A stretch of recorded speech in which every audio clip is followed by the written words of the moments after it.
കൊല്ലം Thevalakkara boys high school കെട്ടിടത്തിന് യാതൊരു വിധത്തിലുള്ള കേടുപാടുകളും ഇല്ല എന്ന ഫിറ്റ്നസ് സർട്ടിഫിക്കറ്റിന്റെ പകർപ്പ് പുറത്ത്. പഞ്ചായത്ത് അസിസ്റ്റന്റ് എഞ്ചിനീയറാണ് കെട്ടിടത്തിന് ഫിറ്റ്നസ് സർട്ടിഫിക്കറ്റ് നൽകിയത്. ലിജോ റോളൻസ് വിവരങ്ങൾ നൽകാൻ അയച്ചിരുന്നുണ്ട്. ലിജോ, ഈ ഫിറ്റ്നസ് സർട്ടിഫിക്കറ്റിൽ നിന്ന് എന്ത് മനസ്സിലാക്കാം?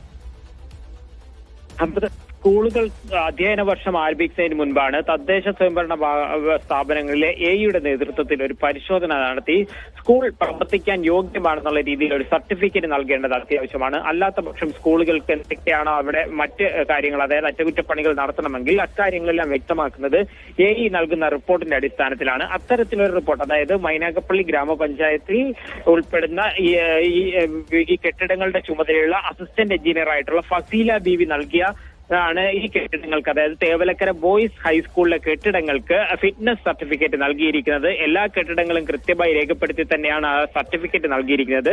പക്ഷേ അതിലൊരു പ്രധാന കാര്യം, ആറാമതായിട്ട് ഒരു കാര്യം ചോദിക്കുന്നുണ്ട്. Nature of defects if any, എന്തെങ്കിലും തരത്തിലുള്ള കേടുപാടുകൾ ഉണ്ടോ എന്നുള്ളൊരു ചോദ്യം വരുന്നു. അതിൽ തന്നെ ഓരോന്നിനും പ്രത്യേകമുണ്ട്. ഫൗണ്ടേഷൻ ഉണ്ടോ, സൂപ്പർ സ്ട്രക്ചറിനുണ്ടോ, doors and windows, wood work, റോട്ടപ്പ് ആൻഡ് പുള്ളപ്പ്, അതായത് ഈ തടി കൊണ്ട് ചെയ്ത പണികൾ എവിടെയെങ്കിലും പൊളിഞ്ഞു പോവുകയോ മറ്റെന്തെങ്കിലും കേടുപാടുകൾ സംഭവിക്കുകയോ ഒക്കെ ചെയ്തിട്ടുള്ള കാര്യങ്ങളെല്ലാം കൃത്യമായി തന്നെ ചോദ്യങ്ങൾ ഉന്നയിച്ചിട്ടുണ്ട്. അതിനെല്ലാം തന്നെ ഒറ്റ വാക്കിൽ ഉത്തരം നിൽ എന്നുള്ളൊരു മറുപടിയാണ് നൽകിയിരിക്കുന്നത്. അതായത് യാതൊരു തരത്തിലുള്ള കേടുപാടുകളും തേവലക്കര ബോയ്സ് ഹൈസ്കൂളിലെ ഈ ഓടിട്ട കെട്ടിടത്തിന് ഉണ്ടായിട്ടില്ല എന്ന് പറഞ്ഞുകൊണ്ടുള്ള ഒരു റിപ്പോർട്ടാണ് നൽകിയിരിക്കുന്നത്. പ്രഥമ ദൃഷ്ടിയിൽ തന്നെ സ്കൂളിന്റെ ഓടുകൾ പലയിടവും പൊട്ടിയിട്ടുണ്ട്. മാത്രമല്ല നമ്മൾ ദൃശ്യങ്ങൾ നമുക്ക് അറിയുന്നത് പോലെ തന്നെ സ്കൂളിന്റെ ചുമരുകളെല്ലാം കൃത്യമായി മറച്ചിട്ടില്ല. അതുവഴിയാണ് മിഥുൻ കയറി ആ ഷീറ്റിലേക്ക് പോവുകയും ഷോക്കേറ്റ് തന്റെ ജീവൻ നഷ്ടപ്പെടുന്ന ഒരു അവസ്ഥയിലേക്കും പോലും എത്തിയത്. അതായത് പ്രാഥമികം നമുക്ക് മനസ്സിലാകുന്ന ഒരു കാര്യമാണ്, ഈ കെട്ടിടങ്ങളൊന്നും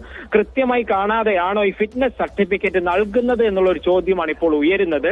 നേരത്തെ തന്നെ ഫിറ്റ്നസ് സർട്ടിഫിക്കറ്റ് നൽകി, അതായത് പഞ്ചായത്ത് നൽകി എന്ന് പറയുന്നുണ്ടായിരുന്നു CPM നേതാക്കൾ ഉൾപ്പെടെയുള്ളവർ. അപ്പോൾ ആ ഫിറ്റ്നസ് സർട്ടിഫിക്കറ്റുമായി ബന്ധപ്പെട്ട് ഈ ഉദ്യോഗസ്ഥരോടൊക്കെ ചോദിച്ചപ്പോൾ മനസ്സിലാക്കി, അതായത് പഞ്ചായത്ത് നേരിട്ടല്ല ഫിറ്റ്നസ് സർട്ടിഫിക്കറ്റ് നൽകുന്നത്. പഞ്ചായത്തിന്റെ കീഴിൽ, അതായത് പഞ്ചായത്തിനുള്ളിൽ തന്നെ അസിസ്റ്റന്റ് എഞ്ചിനീയറുണ്ട്. ഉദ്യോഗസ്ഥ തലത്തിലാണ് ഇത്തരത്തിലൊരു കാര്യം വരുന്നത്. ഈ ബിൽഡിംഗ്സിന്റെ ചുമതലയുള്ള, കെട്ടിടങ്ങളുടെ ചുമതലയുള്ള അസിസ്റ്റന്റ് എഞ്ചിനീയർ നേരിട്ട് പരിശോധന നടത്തിയാണ് ഇത്തരത്തിലുള്ള സർട്ടിഫിക്കറ്റ് നൽകേണ്ടത് എന്നുള്ളതാണ് ആ ചട്ടങ്ങളിൽ പറയുന്നത്. അത്തരത്തിൽ നേരിട്ടെത്തി പരിശോധന നടത്തിയിട്ടുണ്ടോ, ഈ കെട്ടിടം അവരുടെ ദൃഷ്ടിയിൽ പെട്ടിട്ടുണ്ടായിരുന്നോ, മാത്രമല്ല ലിജോ അറിയേണ്ടത്, ലിജോ ഈ സൂചിപ്പിച്ചതുപോലെ തന്നെ ഈ ഇന്നലെ അവിടെ എത്തിയ പല മാധ്യമപ്രവർത്തകരും ആ കെട്ടിടത്തിനെ കുറിച്ചൊക്കെയുള്ള കാര്യങ്ങൾ പറയുന്നുണ്ടായിരുന്നു. പലയിടത്തും പ്രശ്നങ്ങൾ ഉണ്ട് എന്ന് പ്രഥമ ദൃഷ്ട്യാ തന്നെ മനസ്സിലാക്കുന്നതുമാണ്. പിന്നെ എങ്ങനെ ഇത്തരത്തിലുള്ളൊരു റിപ്പോർട്ട് നൽകി? കടലാസിൽ മാത്രം പോരല്ലോ ഫിറ്റ്. അതെ, തീർച്ചയായിട്ടും അത് തന്നെയാണ് ഒരു പ്രധാനപ്പെട്ട കാര്യമെന്ന് പറയുന്നത്. ഓരോ കെട്ടിടങ്ങളുടെയും കൃത്യമായ ഡയമെൻഷൻസ് കൃത്യമായി രേഖപ്പെടുത്തണം.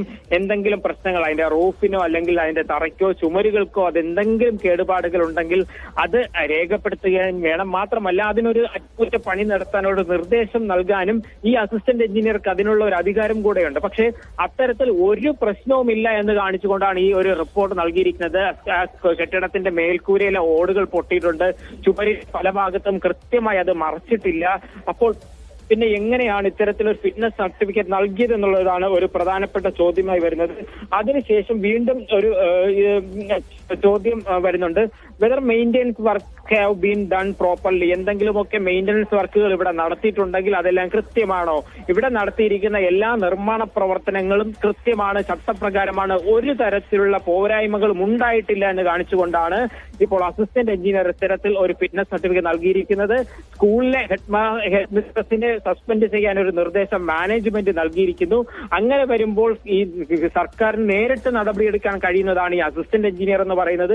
ഈ സ്കൂളിന് ഫിറ്റ്നസ് സർട്ടിഫിക്കറ്റ് നൽകിയ അസിസ്റ്റന്റ് എഞ്ചിനീയർക്കെതിരെ കൂടെ നടപടി വേണം എന്നുള്ള ഒരു ആവശ്യമാണ് ഈ സർട്ടിഫിക്കറ്റിന്റെ അടിസ്ഥാനത്തിൽ. ആരാണ് ഈ പരിശോധന നടത്തിയ എഞ്ചിനീയർ? ഇവർ ഈ സ്കൂളിൽ വന്ന് വിശദമായി പരിശോധന നടത്തിയിട്ടുണ്ട് എന്നാണോ സ്കൂൾ അധികൃതർ പറയുന്നത്? അധികൃതരോട് ഇക്കാര്യങ്ങളൊക്കെ ചോദിച്ചപ്പോൾ അവരിവിടെ പരിശോധന നടത്തിയെന്ന് പറയുന്നത്. അത് ഈ പരിശോധന നടത്തിയ അസിസ്റ്റന്റ് എഞ്ചിനീയറുടെ പേര് കൃത്യമായി തന്നെ അതിൽ പറഞ്ഞിട്ടുണ്ട്.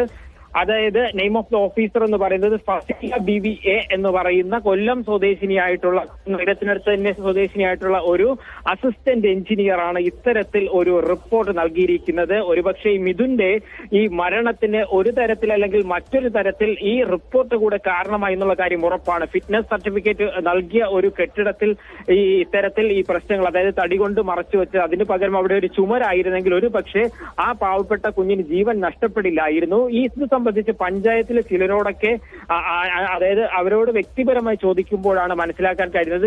എന്തായാലും ഉദ്യോഗസ്ഥർ ഇവിടെ എത്തിയിട്ടുണ്ടായിരുന്നു എന്നുള്ള കാര്യം പറയുന്നു.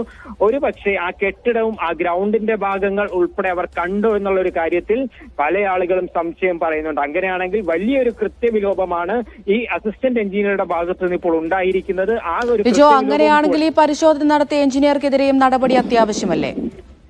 തീർച്ചയായിട്ടും അത് തന്നെയാണ് ഞാൻ നേരത്തെയും സൂചിപ്പിച്ചത്. അത്തരത്തിലൊരു കാര്യമാണെങ്കിൽ ഈ കെട്ടിടം കാണാതെയാണ് ഫിറ്റ്നസ് സർട്ടിഫിക്കറ്റ് നൽകിയതെങ്കിൽ തീർച്ചയായിട്ടും നടപടി വേണം. അത് ഒരുപക്ഷെ ഈ സ്കൂളിന്റെ കാര്യം മാത്രമായിരിക്കില്ല. ഓരോ പഞ്ചായത്തിനും കീഴിൽ നിരവധി സ്കൂളുകൾ വരുന്നുണ്ട്. അവിടെയെല്ലാം ഈ അസിസ്റ്റന്റ് എഞ്ചിനീയർ തന്നെയാണ് പരിശോധന നടത്തേണ്ടുന്നത്. അത് ഈ 2 മാസ കാലയളവ് കൊണ്ട്, അതായത് ഈ സ്കൂൾ തുറക്കുന്നതിന് തൊട്ട് മുൻപുള്ള സമയത്താണ് പരിശോധനകളെല്ലാം പൂർത്തിയാക്കുന്നത്. അപ്പോൾ അവിടെയെല്ലാം നേരിട്ട് പോയി തന്നെയാണോ പരിശോധന നടത്തിയത്? അതേ ഏതെങ്കിലും ഒരു ഓഫീസിൽ വന്നിരുന്നതിന് ശേഷം എല്ലാം ഓക്കെ ആണെന്ന് പറഞ്ഞുകൊണ്ട് ഒരു റിപ്പോർട്ടാണോ കൊടുത്തത്? ഇത് ഒരുപക്ഷെ മൈനാഗപ്പള്ളി പഞ്ചായത്തിൽ മാത്രമാകണമെന്നില്ല, തേവലക്കര ഹൈസ്കൂളിൽ മാത്രമാവണമെന്നില്ല. സംസ്ഥാനത്തെ എല്ലാ സ്കൂൾ കെട്ടിടങ്ങൾ ഉൾപ്പെടെയുള്ളവയിൽ ഇനി ഈ അസിസ്റ്റന്റ് എഞ്ചിനീയർമാർ നൽകിയ ഫിറ്റ്നസ് സർട്ടിഫിക്കറ്റ് പുനഃപരിശോധിക്കേണ്ടത് കൂടി അത്യാവശ്യമാണെന്നുള്ളതാണ് ഈ ഒരു വീഴ്ചയിൽ നിന്ന് നമുക്ക് മനസ്സിലാക്കാൻ കഴിയുന്നത്.